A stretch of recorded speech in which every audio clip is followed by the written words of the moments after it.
A Millionaire's Proposal. By Lucy Maud Montgomery. Thrush Hill, October 5, 18. It is all settled at last, and in another week I shall have left Thrush Hill. I am a little bit sorry and a great bit glad. I am going to Montreal to spend the winter with Alicia. Alicia, it used to be plain Alice when she lived at Thrush Hill and made her own dresses and trimmed her own hats, is my half-sister. She is 8 years older than I am. We are both orphans, and Aunt Elizabeth brought us up here at Thrush Hill, the most delightful old country place in the world, half smothered in big willows and poplars, every one of which I have climbed in the early tomboy days of gingham pinafores and sunbonnets. When Alicia was 18 she married Roger Gresham, a man of 40. The world said that she married him for his money. I dare say she did. Alicia was tired of poverty. I don't blame her. Very likely I shall do the same thing one of these days, if I get the chance, for I too am tired of poverty. When Alicia went to Montreal she wanted to take me with her, but I wanted to be outdoors, romping in the hay or running wild in the woods with Jack. Jack Willoughby, Dr. John H. Willoughby, it reads on his office door, was the son of our nearest neighbor. We were chums always, and when he went away to college I was heartbroken. The vacations were the only joy of my life then. I don't know just when I began to notice a change in Jack, but when he came home 2 years ago, a full-fledged MD, a great, tall, broad-shouldered fellow, with the sweetest mustache, and lovely thick black hair, just made for poking one's fingers through, I realized it to the full. Jack was grown up.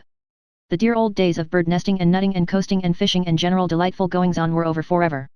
I was sorry at first. I wanted Jack. Dr. Willoughby seemed too distinguished and far away. I suppose he found a change in me, too. I had put on long skirts and wore my hair up. I had also found out that I had a complexion, and that sunburn was not becoming. I honestly thought I looked pretty, but Jack surveyed me with decided disapprobation.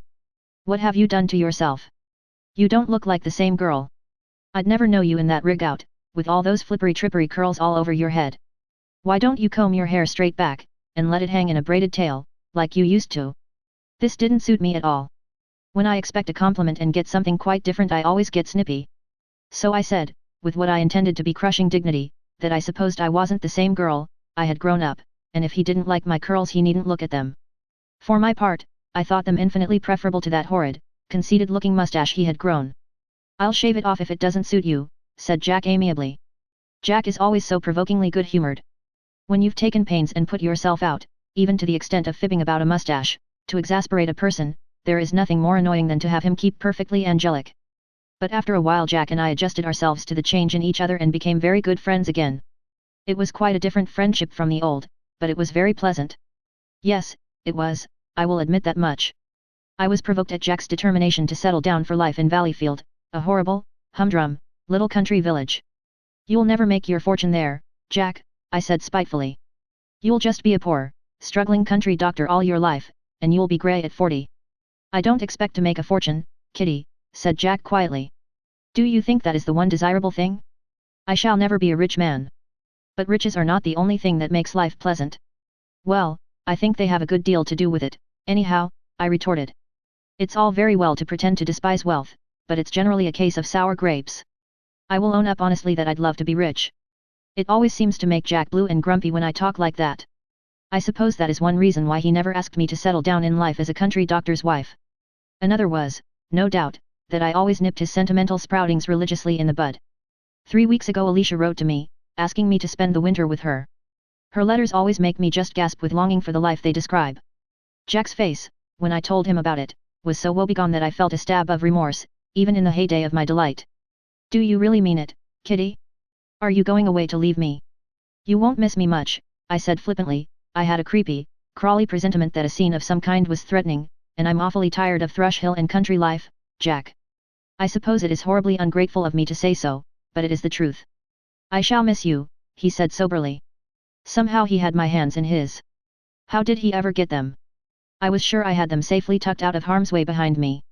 "You know, Kitty, that I love you. I am a poor man, perhaps I may never be anything else, and this may seem to you very presumptuous. But I cannot let you go like this. Will you be my wife, dear?" Wasn't it horribly straightforward and direct? So like Jack. I tried to pull my hands away, but he held them fast. There was nothing to do but answer him. That no I had determined to say must be said, but, oh, how woefully it did stick in my throat. And I honestly believe that by the time I got it out it would have been transformed into a yes, in spite of me, had it not been for a certain paragraph in Alicia's letter which came providentially to my mind. Not to flatter you, Catherine, you are a beauty, my dear, if your photo is to be trusted. If you have not discovered that fact before, how should you, indeed, in a place like Thrush Hill, you soon will in Montreal. With your face and figure you will make a sensation. There is to be a nephew of the Sinclairs here this winter. He is an American, immensely wealthy, and will be the catch of the season. A word to the wise, etc. Don't get into any foolish entanglement down there. I have heard some gossip of you and our old playfellow, Jack Willoughby. I hope it is nothing but gossip. You can do better than that, Catherine. That settled Jack's fate, if there ever had been any doubt. Don't talk like that, Jack, I said hurriedly. It is all nonsense. I think a great deal of you as a friend and, all that, you know. But I can never marry you. Are you sure, Kitty? Said Jack earnestly. Don't you care for me at all? It was horrid of Jack to ask that question. No, I said miserably, not in that way, Jack. Oh, don't ever say anything like this to me again. He let go of my hands then, white to the lips. Oh, don't look like that, Jack, I entreated. I can't help it, he said in a low voice. But I won't bother you again, dear. It was foolish of me to expect, to hope for anything of the sort. You are 1,000 times too good for me, I know. Oh, indeed I'm not, Jack, I protested. If you knew how horrid I am, really, you'd be glad and thankful for your escape. Oh, Jack, I wish people never grew up. Jack smiled sadly. Don't feel badly over this, Kitty. It isn't your fault. Good night, dear. He turned my face up and kissed me squarely on the mouth.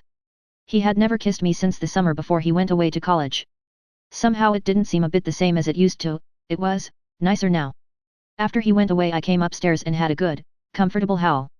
Then I buried the whole affair decently. I am not going to think of it any more. I shall always have the highest esteem for Jack, and I hope he will soon find some nice girl who will make him happy. Mary Carter would jump at him, I know. To be sure, she is as homely as she can be and live. But, then, Jack is always telling me how little he cares for beauty, so I have no doubt she will suit him admirably. As for myself, well, I am ambitious. I don't suppose my ambition is a very lofty one, but such as it is I mean to hunt it down. Come. Let me put it down in black and white, once for all, and see how it looks. I mean to marry the rich nephew of the Sinclairs. There. It is out, and I feel better. How mercenary and awful it looks written out in cold blood like that. I wouldn't have Jack or Aunt Elizabeth, dear, unworldly old soul, see it for the world. But I wouldn't mind Alicia. Poor dear Jack. Montreal, December 16, 18. This is a nice way to keep a journal. But the days when I could write regularly are gone by. That was when I was at Thrush Hill. I am having a simply divine time. How in the world did I ever contrive to live at Thrush Hill? To be sure, I felt badly enough that day in October when I left it. When the train left Valleyfield I just cried like a baby. Alicia and Roger welcomed me very heartily, and after the first week of homesickness, I shiver yet when I think of it, was over, I settled down to my new life as if I had been born to it. Alicia has a magnificent home and everything heart could wish for, jewels, carriages, servants, opera boxes, and social position. Roger is a model husband apparently. I must also admit that he is a model brother-in-law. I could feel Alicia looking me over critically the moment we met. I trembled with suspense, but I was soon relieved. Do you know, Catherine, I am glad to see that your photograph didn't flatter you. Photographs so often do. I am positively surprised at the way you have developed, my dear, you used to be such a scrawny little brown thing. By the way, I hope there is nothing between you and Jack Willoughby. No, of course not, I answered hurriedly. I had intended to tell Alicia all about Jack, but when it came to the point I couldn't. I am glad of that, said Alicia, with a relieved air. Of course, I've no doubt Jack is a good fellow enough. He was a nice boy. But he would not be a suitable husband for you, Catherine. I knew that very well. That was just why I had refused him. But it made me wince to hear Alicia say it. I instantly froze up. Alicia says dignity is becoming to me, and Jack's name has never been mentioned between us since. I made my bow to society at an at-home which Alicia gave for that purpose. She drilled me well beforehand, and I think I acquitted myself decently.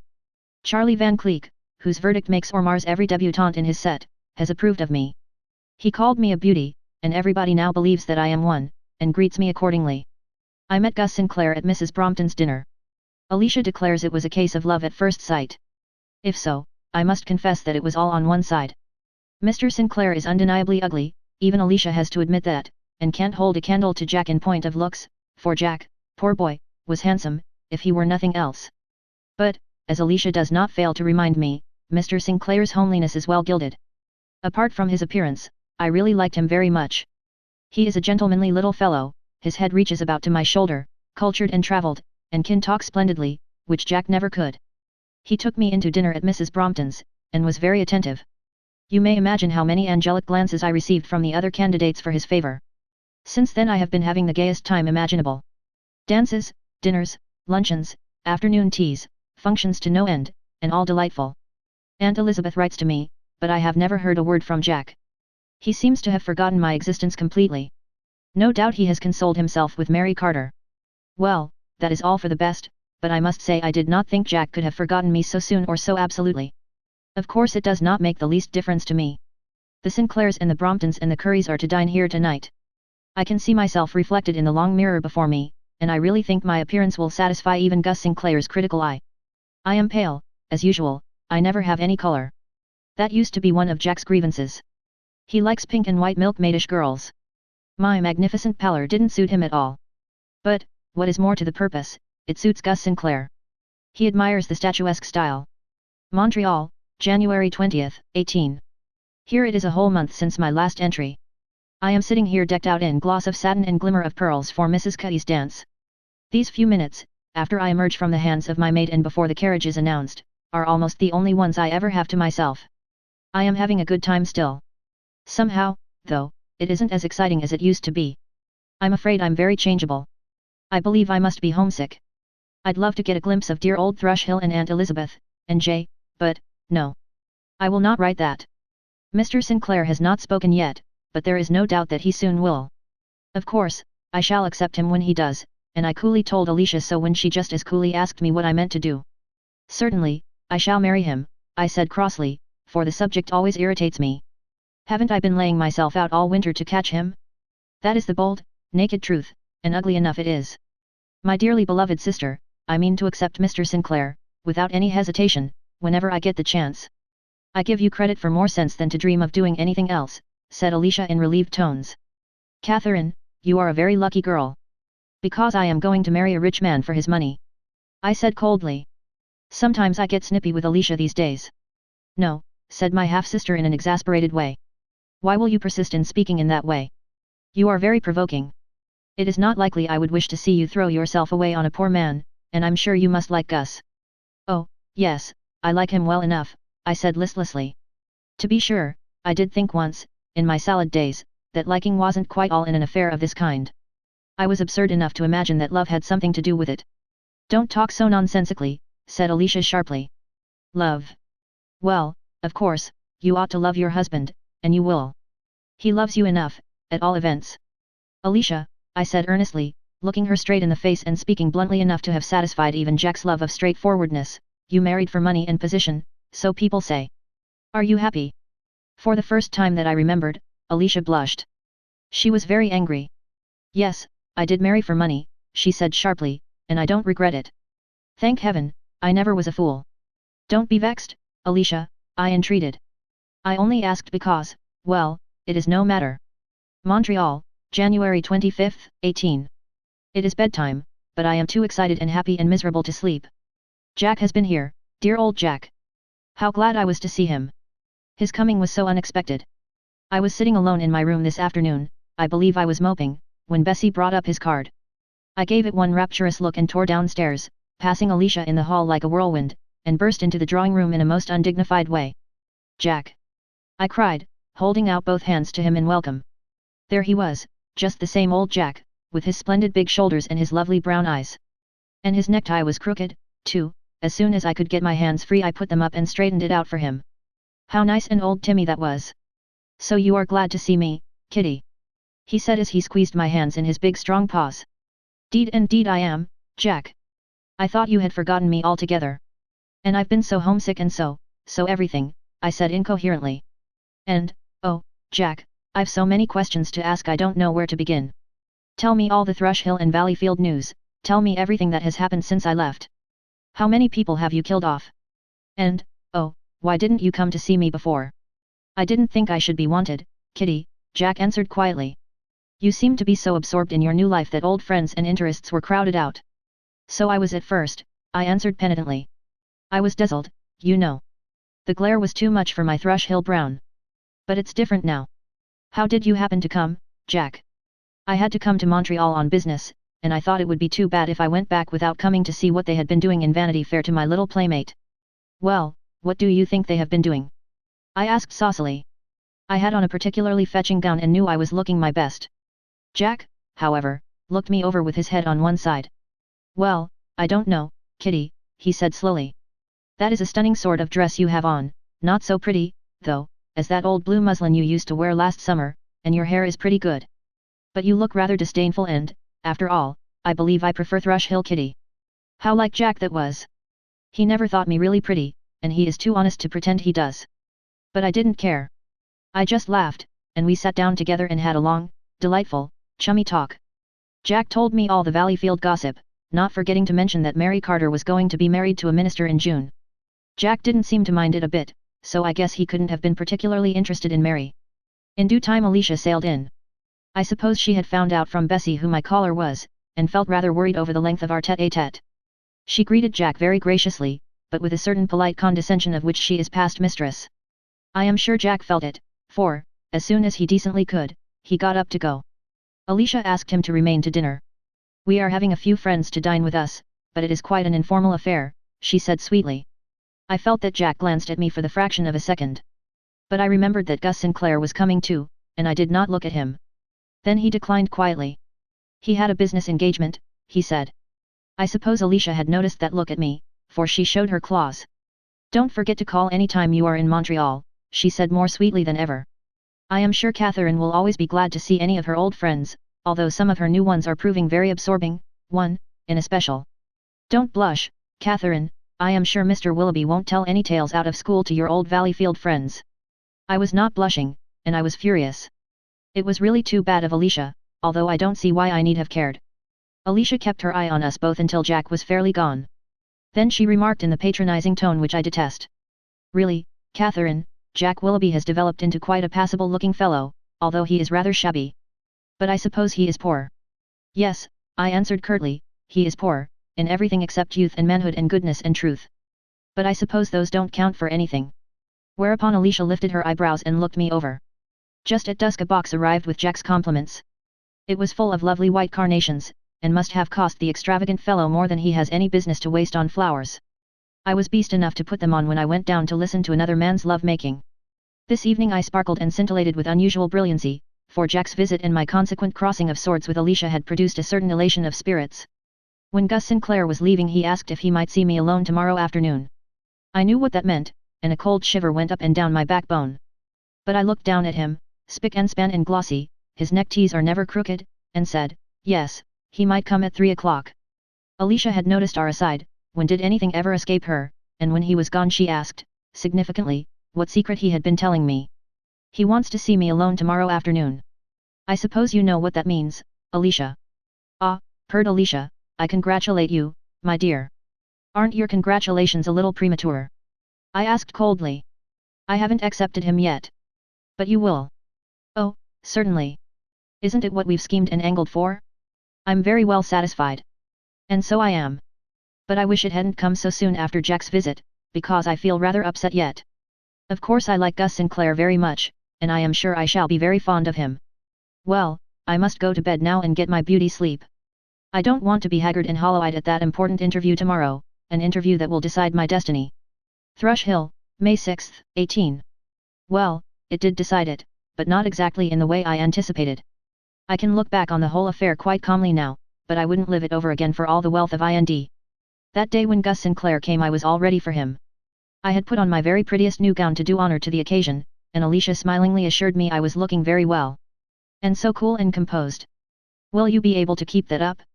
Don't you really feel a little nervous, Catherine? Not in the least, I said. I suppose I ought to be, according to traditions, but I never felt less flustered in my life. When Bessie brought up Gus Sinclair's card Alicia dropped a pecky little kiss on my cheek, and pushed me toward the door. I went down calmly, although I'll admit that my heart was beating wildly. Gus Sinclair was plainly nervous, but I was composed enough for both. You would really have thought that I was in the habit of being proposed to by a millionaire every day. I suppose you know what I have come to say, he said, standing before me, as I leaned gracefully back in a big chair, having taken care that the folds of my dress fell just as they should. And then he proceeded to say it in a rather jumbled-up fashion, but very sincerely. I remember thinking at the time that he must have composed the speech in his head the night before, and rehearsed it several times, but was forgetting it in spots.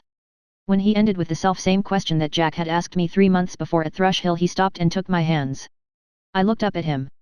His good, homely face was close to mine, and in his eyes was an unmistakable look of love and tenderness. I opened my mouth to say yes.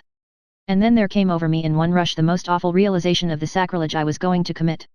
I forgot everything except that I loved Jack Willoughby, and that I could never, never marry anybody in the world except him. Then I pulled my hands away and burst into hysterical, undignified tears. I beg your pardon, said Mr. Sinclair. I did not mean to startle you. Have I been too abrupt? Surely you must have known, you must have expected. Yes, yes, I knew, I cried miserably, and I intended right up to this very minute to marry you. I'm so sorry, but I can't. I don't understand, he said in a bewildered tone. If you expected it, then why, don't you care for me? No, that's just it, I sobbed. I don't love you at all, and I do love somebody else. But he is poor, and I hate poverty. So I refused him, and I meant to marry you just because you are rich. Such a pained look came over his face. I did not think this of you, he said in a low tone. Oh, I know I have acted shamefully, I said. You can't think any worse of me than I do of myself. How you must despise me. No, he said, with a grim smile, if I did it would be easier for me. I might not love you then. Don't distress yourself, Catherine. I do not deny that I feel greatly hurt and disappointed, but I am glad you have been true to yourself at last. Don't cry, dear. You're very good, I answered disconsolately, but all the same the fact remains that I have behaved disgracefully to you, and I know you think so. Oh, Mr. Sinclair, please, go away. I feel so miserably ashamed of myself that I cannot look you in the face. I am going, dear, he said gently. I know all this must be very painful to you, but it is not easy for me, either. Can you forgive me? I said wistfully. Yes, my dear, completely. Do not let yourself be unhappy over this. Remember that I will always be your friend. Goodbye. He held out his hand and gave mine an earnest clasp. Then he went away.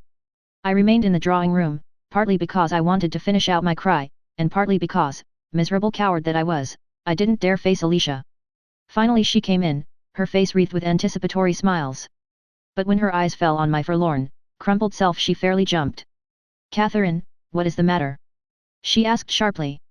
Didn't Mr. Sinclair? Yes, he did, I said desperately. And I've refused him. There now, Alicia. Then I waited for the storm to burst. It didn't all at once. The shock was too great, and at first quite paralyzed my half-sister.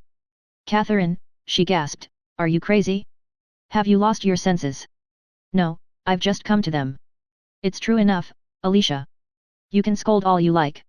I know I deserve it, and I won't flinch. I did really intend to take him, but when it came to the point I couldn't. I didn't love him. Then, indeed, the storm burst. I never saw Alicia so angry before, and I never got so roundly abused. But even Alicia has her limits, and at last she grew calmer. You have behaved disgracefully, she concluded. I am disgusted with you. You have encouraged Gus Sinclair markedly right along, and now you throw him over like this. I never dreamed that you were capable of such unwomanly behavior. That's a hard word, Alicia, I protested feebly. She dealt me a withering glance. It does not begin to be as hard as your shameful conduct merits. To think of losing a fortune like that for the sake of sentimental folly. I didn't think you were such a consummate fool. I suppose you absorbed all the sense of our family, I said drearily. There now, Alicia, do leave me alone. I'm down in the very depths already. What do you mean to do now? Said Alicia scornfully. Go back to Valleyfield and marry that starving country doctor of yours, I suppose. I flared up then. Alicia might abuse me all she liked, but I wasn't going to hear a word against Jack. Yes, I will, if he'll have me, I said, and I marched out of the room and upstairs, with my head very high. Of course I decided to leave Montreal as soon as I could. But I couldn't get away within a week, and it was a very unpleasant one. Alicia treated me with icy indifference, and I knew I should never be reinstated in her good graces. To my surprise, Roger took my part. Let the girl alone, he told Alicia. If she doesn't love Sinclair, she was right in refusing him. I, for one, am glad that she has got enough truth and womanliness in her to keep her from selling herself. Then he came to the library where I was moping, and laid his hand on my head.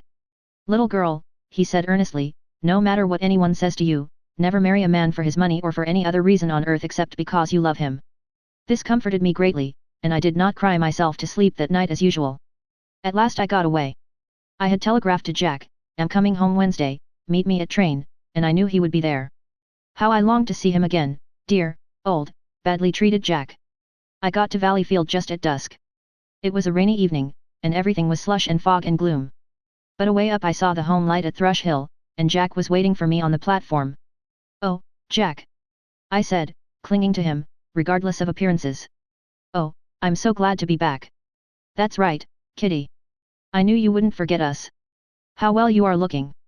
"I suppose I ought to be looking wretched," I said penitently. "I've been behaving very badly, Jack. Wait till we get away from the crowd and I'll tell you all about it." And I did. I didn't gloss over anything, but just confessed the whole truth. Jack heard me through in silence, and then he kissed me. "Can you forgive me, Jack, and take me back?" I whispered, cuddling up to him. And he said, "But, on second thought, I will not write down what he said. We are to be married in June."